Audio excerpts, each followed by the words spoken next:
Pandemiya dünya derejesinde tamamlanalı bäri 6 aýdan gowrak wagt geçen soň hem Türkmenistana barýan adamlar koronavirus keseliniň barlygyndan geçmeli bolýarlar.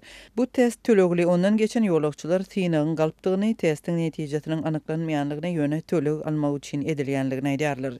Ýa-ni ýakynda Türkmenistana daşary ýurtlardan baran paýtaxt ýaşaýjylarynyň sözlerine görä, aeroportda geçirilýän test diňe göz üçin edilýär ýolagçylar hakykatda barlyg bolmadyk. Bu synagdan geçmeli bolýarlar. Bu synag geçirmezden açan pul almak usuludur. Hakyky galyplyk. Dip ýakynda ýurduna dolanan Aşgabatly ýaşaýjylar. Koronavirus testleri Aşgabatyň we Libabyň aeroportlarynda geçirilýär. Türkmenistan global pandemiýanyň şu ýylyň maý aýynda gutaranlygyna garamazdan ýurda barýanlary synamagyny dowam etdirýär. Azatlyk radiosu Aşgabatdaky we Türkmenawatdaky aeroportlaryň wekillerinden maglumat ýa-da düşündiriş alyp bilmedi. Emma Azatlyň paýtagtdaky habarçysy aeroportda geçirilýän koronavirus synagynyň käbir jikmejikliklerini anyklady. Aşgabatda aeroportda bir aýal paketden uzun taýak alýar we seresa bitmezden adamyň burnuny sokýar we derrew zibile taşlaýar. Köp adam bu amaldan soň burnundaky agyrdan zeýrenýär. Ol ýolagçynyň adyny jurnala ýazýar we illerini süpürmän indiki adamyň burnundan suwuklyk alýar. Dip ýagdaýy öwrenen habarçymyz gurrun berýär. Bu amalyň bahasy 62 manat, synag üçin manatda ýa-da dollarda töläp bolýar. Ýöne pul resmi kursdan, ýagny gara bazaryň kursundan 5-5 bahadan çalşylýar. Habarçy puly kassa tölemeldigini we ol ýerde nowatlaryň bardygyny şepagat uýatyna uly kupýura bilen töleýändere galan pulun gaýdyp berilmeýändigini aýdýar. Şepagat uýasynyň sebedine 100 manatyn ýarlar. Ýöne artykmaç pul ýyzyna gaýtarylmaýar. Köpçülükde manat bolmaýar. Ollara dollary resmi kurs boýunça manada çalysyp berýärler. Adamlarda köplenç dollaryň uly kupýurasy bolýar. Şol puluň ählisini resmi kurs boýunça çalysmaly bolýarlar. Dip habarçymyz aýdýar. Şu ýylyň Thomson Aşgabatyň aeroportunda COVID-19 synagynyň bahasy 130 manat bolupdy. Ýagny Merkez Bankynyň kursy boýunça 37 Amerikan dollaryna barabar. Şonda zatlyň çeşmeleri synag geçirilmezden hem howa mendilinden çykyp bolýanlygyny we munyň üçin 50 Amerikan dollaryny bermeligini habar berdi. Adatlyň habarçysy bilen gürleşen käbir adamlar häzir galyp görnüşde geçirilýän koronavirus synagy hakyky synaglardan hat amatly diýip hatap edýärler. Olar öz garaýyşyny düşündirip, öň synag netijelerine köp garaşmaly bolanlygyny belleýärler. Öň test geçirenlerinden soň bir näçe sagatda garaşdyrýardylar. Ýöne şonu da hiç ýeri synag geçirilmänni dip adatlyň söhbetde şaýtdy. Pandemiýa döwründe we ondan soň Türkmenistanda COVID-19 keseliniň ýekejede ýagdaýy resmi hasaba alınmandy.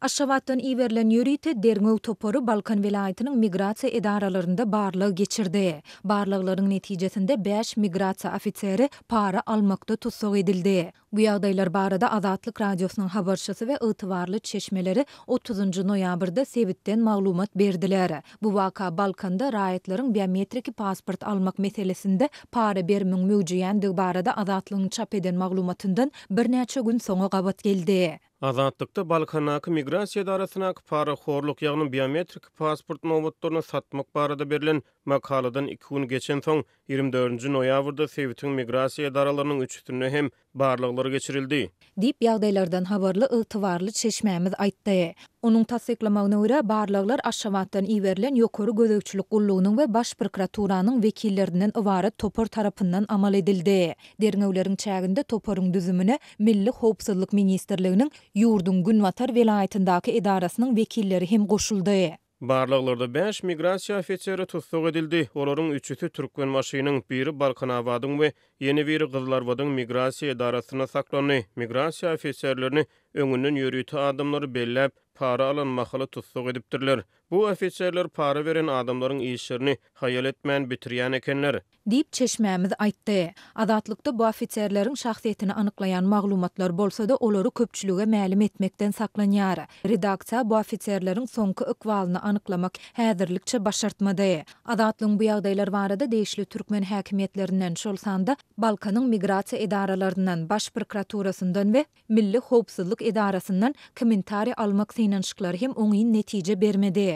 Ýöne bu waka Balkanda raýatlaryň biometrik pasport almak mümkinçiliginiň gün saýyn kynlaşýan mahaly bu uğurda para berimiň möjüýänligi barada adatlygyny çap eden maglumatyndan bir näçe gün soňa gabat geldi. Ýatlasak noýabryň ortalarynda Balkanyň migrasiýa idaralarynda biometrik pasportlar almak üçin nowatlar indiki ýylyň güýz paslyna çenli barp ýeten soň sewitde talon bermek besedildi. 22-nji noýabrda adatlygyň ygtybarly çeşmeleri tiz wagtda ýurtdan gitmek isleýän emma pasport alyp bilmeýän raýatlaryň derdini migrasiýa idaralaryna ýakyn adamlaryň ýetişýändigini habar berdiler. Bu adamlar raýatlaryň çykgynty ýagdaýyndan peýdalanýarlar. Olar raýatlardan para alyp olary nowatsuz biometrik pasport alyp berýärler. Paranyň meşberi gün saýyn artýar diýsek ýalňyşmarys. Dip bu ýagdaýlar bilen ýüzbeýiz bolan Balkanly ýaşaýjy aýdypdy. Şonda yerli ýaşaýjylar häkimetleriň ilata ýeterlik möçürde bermeýän pasportyny bir hepdäniň içinde hem eline alyp bolýandygyny,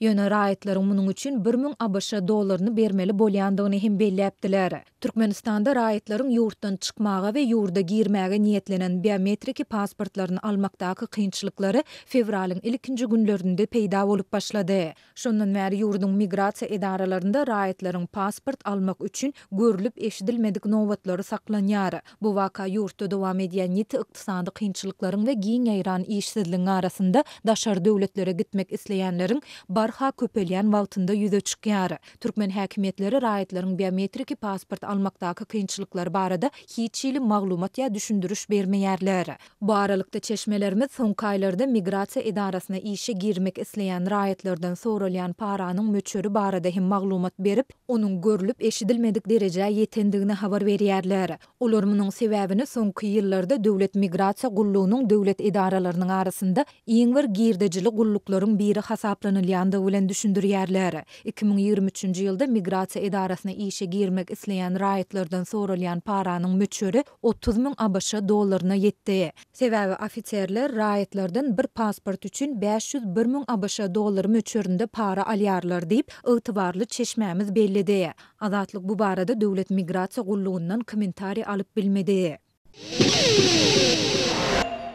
Gazadaky 6 günlük ynsanperwer hareketme tamamlanyp barýan mahaly Birleşen Ştatlar we Ýewropa Birleşigi tarapyndan terror guramasy hökmüne kesgitdiren Hamas bilen Israýlyň arasynaky ýaraşyk bir gün möhlet bilen uzaldyldy diýip araçylyk edýän Katar 30-njy noýabrda tasdiklady. Katar döwletiniň birlikde araçylygynyň şäklerini Palestin we Israýl taraplary Gazadaky ýaraşygyň möhletini öňkü bir meňde şertlerdi. Ýagny od açylmagynyň besedilmegi we ynsanperwer ýardamyň girmegi şerti bilen goşmaçy bir gün möhlet bilen uzaltdy diýip Kataryň Daşary işler ministrliginiň metbuat sekretary Majed Al-Ansari iglan etdi. Katar Gazada penşenbe günü ýerden soňlanjak ýaraşygyň möhletini uzaltmak üçin Misiriň hemde Birleşen Ştatlaryň hemaýatlary bilen güýçli depkine gepleşikleri alyp bardy. Bu aralykda Israýl harblary 10 Israýllynyň 4 Taýland raýatynyň we 2 Russiýalynyň Hamas tarapyndan boşadylynyny aýtdy. Dowam edýän ýaraşygyň çäklerini Hamas 29-njy noýabrda zamunlukdaky 16 adamy Israýl tarapyndan saklanylýan Palestin tutsaglarynyň öwezine boşatdy. Israýl harblary 10 Israýlly aýalyň we çağanyň hemde 4 Taýland raýatynyň Israýla dolananyny we olaryň öz maşgalalaryna gowşanyny aýtdy. Birazdan aýry başga boşatmada 2 san Rus asylly Israýlly aýal ekstremist topar tarapyndan erkinlige goý berildi. Gepleşikçiler ýaraşygy mundan beýlekde uzatmagyň şertlerini aralyp maslahatlaşýan mahaly Israýl soňky alışmada 30 Palestinaly tutsagy boşatmalydy. 6 günlük ýaraşygyň dowamyna çarşynby güni boşadylan zamunlar bilen birlikde jemi 73 Israýlly şol sany goşar aýatdygy bolan adamlar erkinlige goý berildi. Başga da 24 zamun, şol sany 23 Taýland raýaty we bir Filippinli hem boşadyldy.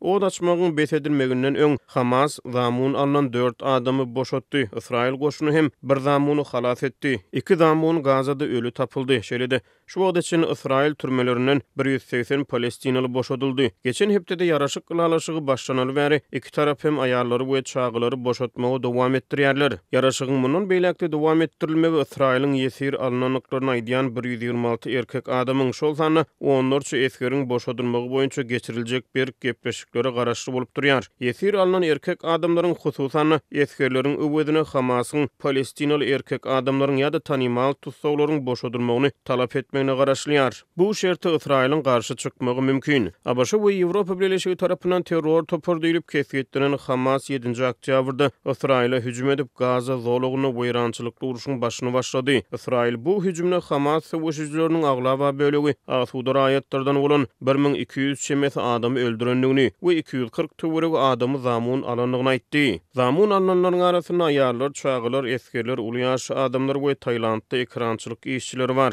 Israýlyň Gazada müňlerçe Palestinalyny öldüren takminan 8 hepdelik bombalamalarynyn we Gurier kampaniýasyndan soňra od açylmagynyň tiz wagtda besedilmegi boýunça halkara çagyryşlar ýokarlandy. Israýl Gurier hüjümine özüniň 77 eskeriniň öldürilendigini aýdýar. Israýl soňky günlerde onlarça zamanyň boşadylmagyna hoşarlyk bildirdi we eger Hamas ýesirleri erkinlige goý bermegi dowam etdirse, ýaraşygy saklajakdygyny aýtdy.